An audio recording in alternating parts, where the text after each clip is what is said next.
Imagine que pudiéramos surcar los aires por encima del campo de Gibraltar, ver sus montañas, sobrevolar Algeciras, ver su superpuerto y adentrarnos en la bahía para ver de cerca, más de cerca que nunca, la navegación de nuestros barcos, para, finalmente, tomar tierra en un lugar reservado a la historia. Esto, mire usted por dónde, ya es posible.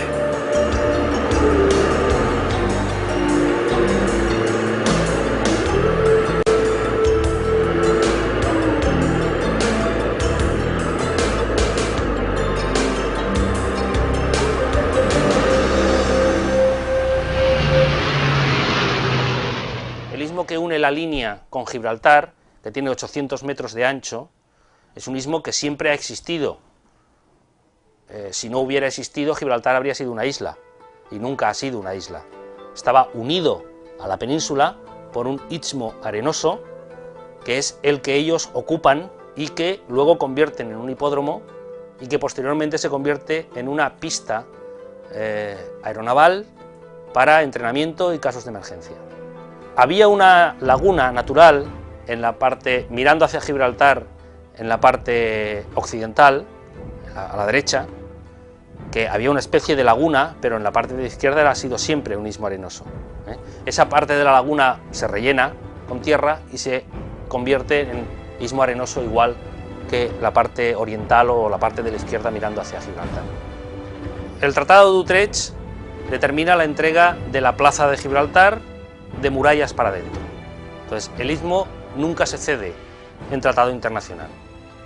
Lo que sucede es que, a consecuencia de unas epidemias que se producen en Gibraltar, las autoridades británicas solicitan de las autoridades españolas un permiso especial para ocupar de forma sanitaria, es decir, para beneficio de la población dadas las epidemias, una zona del llano que hay entre las dos posiciones, la británica y la española.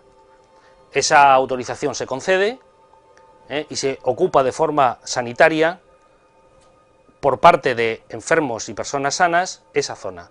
Por supuesto, esas personas van acompañadas de una vigilancia militar que se coloca en la zona más cercana a las trincheras españolas, y a lo largo del tiempo, esa vigilancia va avanzando poco a poco a lo largo del siglo XIX, el siglo XVIII y el siglo XIX, hasta que en 1908 las autoridades británicas, con la excusa de controlar el contrabando, que se producía efectivamente entre esas garitas de vigilancia que había a lo largo de la zona sanitaria, colocan la verja. La verja es una colocación británica, no española, y ellos deciden colocar una verja para evitar ese contrabando. Se mantiene durante unos 30 a 40 años esa zona así, hasta que durante la Guerra Civil Española, en un momento de franca debilidad en la posición política de nuestro país, Gran Bretaña decide que esa zona del hipódromo la va a reconvertir en algo más que una zona exclusiva de emergencias. De mar a mar, es decir, de poniente a levante, distancia de unos 800 metros, en una zona de aterrizaje y despegue de aeronaves navales, es decir, de aviones de la Royal Navy, de la Marina Británica, para que utilizan esa zona del hipódromo, esa incipiente pista de aterrizaje y despegue, como zona de entrenamiento y como zona de aterrizaje de emergencia en caso de necesidad.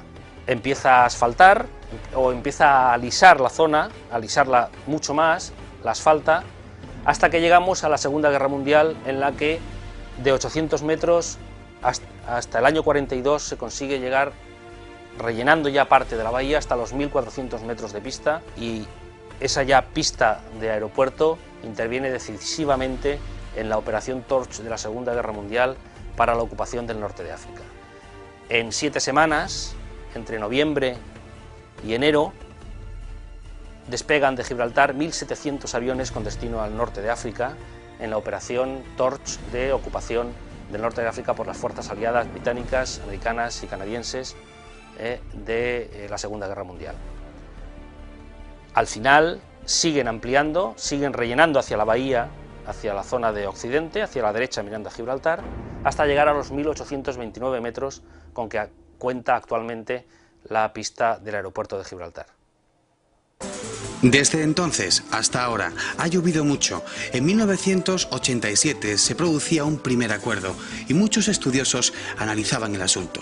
Fernando Olivier decía en aquel año que los británicos se beneficiarían de la puesta en marcha de este acuerdo gracias a que al entrar en vigor el mismo, España estaría aceptando día a día el control británico de la parte del istmo que Inglaterra ocupa contra la voluntad de nuestro país, y ese control británico anularía en la práctica todas las reservas teóricas de nuestros derechos contenidas en la Declaración de 1987. España perdería, decía además, su libertad de acción en las proximidades de la Roca, aceptaría la existencia en nuestro espacio aéreo del vecino del Peñón de servidumbres destinadas a facilitar el funcionamiento del aeródromo y tendría que contribuir a los gastos de mantenimiento del mismo. Es más, haría muy difícil la posible construcción fuera de otro aeropuerto ya completamente español en un sitio más idóneo de esa zona. Sin embargo, hay otros muchos puntos de vista en la actualidad. En el año 1987, los gobiernos español y británico alcanzan un acuerdo sobre el uso conjunto del aeropuerto de Gibraltar que nunca se llega a aplicar ante la oposición de las autoridades gibraltareñas a dicho acuerdo. La diferencia que existe entre aquel acuerdo y el que ahora mismo tenemos del 18 de septiembre en Córdoba es que en esta ocasión las autoridades gibraltareñas han participado activamente en el desarrollo de este acuerdo y lo han asumido como propio. La diferencia es sustancial porque si hasta ahora algo ha quedado claro es que sin el consentimiento de las autoridades gibraltareñas ningún acuerdo hispano-británico era factible. Y creo que lo hemos conseguido. Reconocer que tenemos diferencias importantes en temas importantes y permitiendo que todo el mundo pueda estar seguro de que no ha sufrido perjuicio en esos temas, utilizar el espacio político que queda entre esas posiciones para trabajar políticamente para el beneficio de los ciudadanos de ambos lados de la frontera, tanto de Gibraltar como del campo de Gibraltar. Creo que todos nosotros estamos satisfechos de lo logrado hoy. Es un paso muy positivo. No quiero poner calificativos porque habrá polémica en la prensa, si es histórico, no histórico. La historia decidirá si lo que hemos logrado hoy es histórico o no. Será la historia la que juzgará del paso que hoy hemos dado, tratando de crear esa atmósfera, esa confianza mutua entre británicos, españoles y los representantes de Gibraltar, y todos juntos tratando de buscar una solución definitiva a un problema que a veces no ha sabido entablar y lograr el entendimiento entre todos nosotros.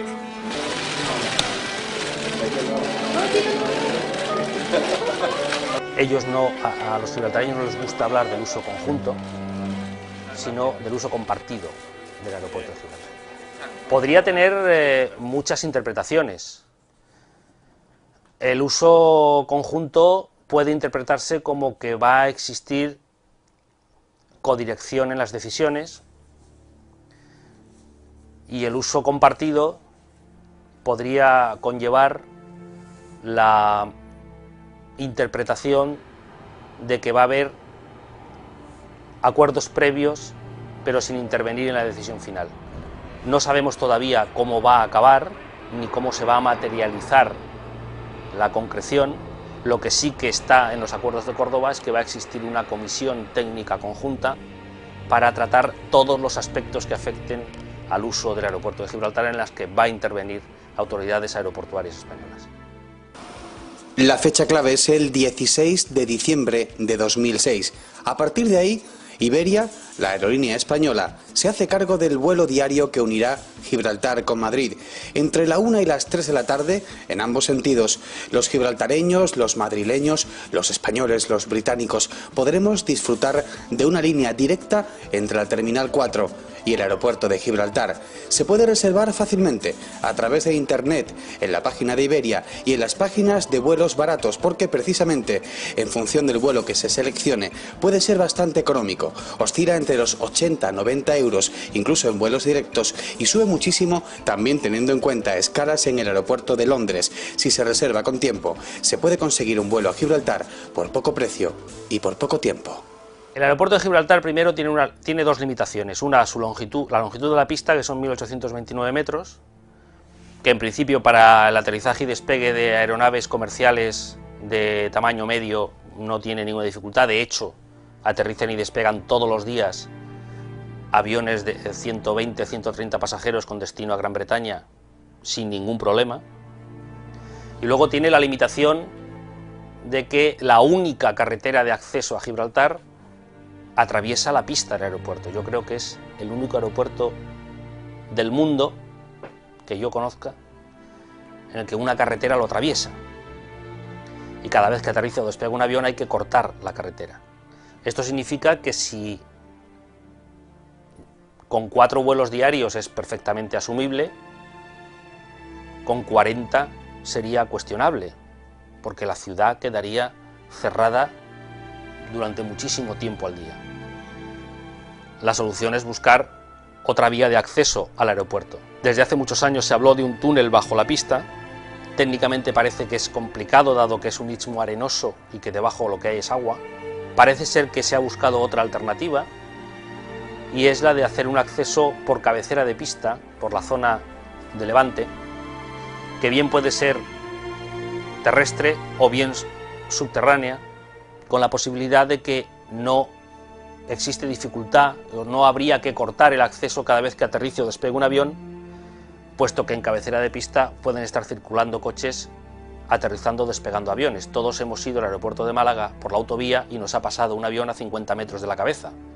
Lo factible, al parecer, todavía no está decidido, es que el acceso y la salida de Gibraltar sea por la cabecera de pista de Levante, que bien podrá ser por superficie o bien por un túnel que puede ser falso o verdadero, depende de las circunstancias y los técnicos lo decidirán, pero esa es la solución más factible y la que al parecer se va a concretar finalmente. Lo que está claro es que si se incrementa el número de vuelos, no puede seguir existiendo el único acceso que atraviesa la pista por su parte central.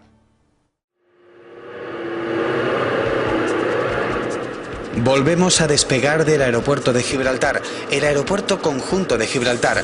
Los habitantes de nuestra comarca tenemos ya una pista de despegue directamente desde la historia.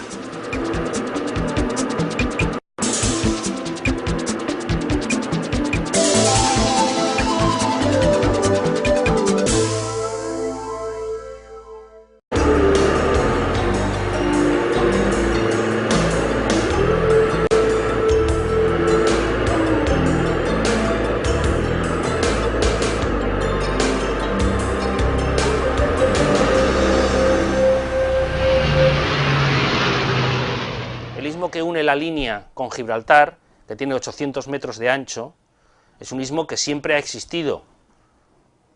Si no hubiera existido...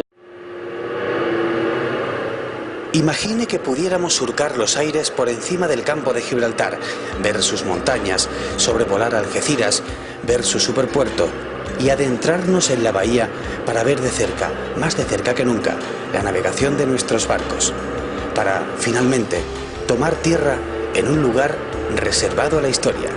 Esto, mire usted por dónde, ya es posible. Lo que sucede es que, a consecuencia de unas epidemias que se producen en Gibraltar, las autoridades británicas solicitan de las autoridades españolas un permiso especial para ocupar de forma sanitaria, es decir, para beneficio de la población dadas las epidemias, una zona del llano que hay entre las dos posiciones, la británica y la española. Esa autorización se concede y se ocupa de forma a la derecha, que había una especie de laguna, pero en la parte de la izquierda ha sido siempre un istmo arenoso. Esa parte de la laguna se rellena con tierra y se convierte en istmo arenoso igual que la parte oriental o la parte de la izquierda mirando hacia Gibraltar. El Tratado de Utrecht determina la entrega de la plaza de Gibraltar de murallas para adentro. Entonces, el istmo nunca se cede en tratado internacional. Gibraltar habría sido una isla, y nunca ha sido una isla. Estaba unido a la península por un istmo arenoso, que es el que ellos ocupan y que luego convierten en un hipódromo y que posteriormente se convierte en una pista aeronaval para entrenamiento y casos de emergencia. Había una laguna natural en la parte, mirando hacia Gibraltar, en la parte occidental,